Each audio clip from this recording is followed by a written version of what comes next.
Hello everyone, welcome back to Bascot Bricks. Today we're taking a look at an adventurer set. This is set 5928. This is a tiny little biplane here. Comes with one minifigure. Let's jump right into it. Alright, so it's kind of difficult to get a good angle at this thing, which immediately brings me to my number one complaint. There's no wheel on the back, which makes it, if you're trying to display it without a stand, it's quite awkward. It's had like a pretty significant angle. It would have been nice if they didn't use this massive specialized piece and kind of had like, you know, still a little incline here, but maybe not as much of a significant incline to leave some room for like a little wheel. So, you know, maybe it's more like that. Or maybe not use these massive wheels, or maybe not have them hang so low. I don't know. That's really my main complaint. Besides, what a goofy thing. So they use these like rifle shotgun pieces and mount 4 of them. Like, what an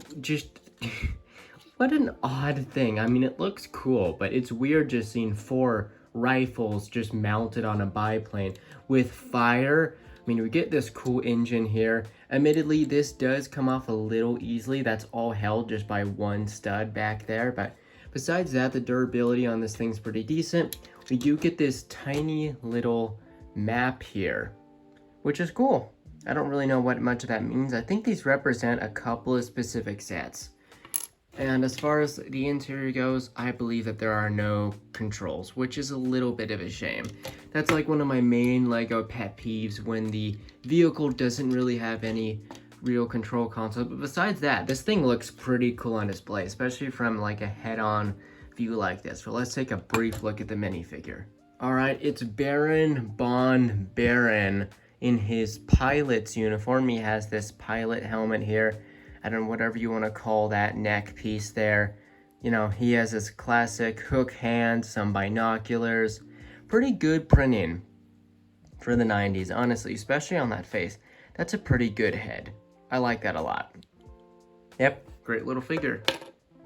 Alright, on the back of the instruction manual, we have a couple of brief alternate builds. First of all, we have like some sort of swamp boat or something, still with the fire, creative using those wheels and the propeller. Overall, this is a pretty solid alternate build.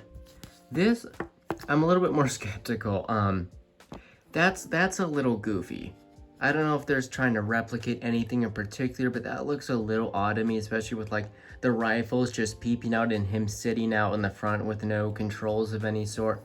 It's a little odd. That's why all we needed was a steering wheel, and these alternate builds would have been a lot better. You can see they tried to do their best to replicate something with the binoculars right there. So yep, that's kind of this set. Overall, it's a fine set for its day. Even for the day though, I would have liked like one more minifigure. Besides that, my complaints are rather minor. Great little set, and I hope you enjoyed taking a look at it with me. See ya.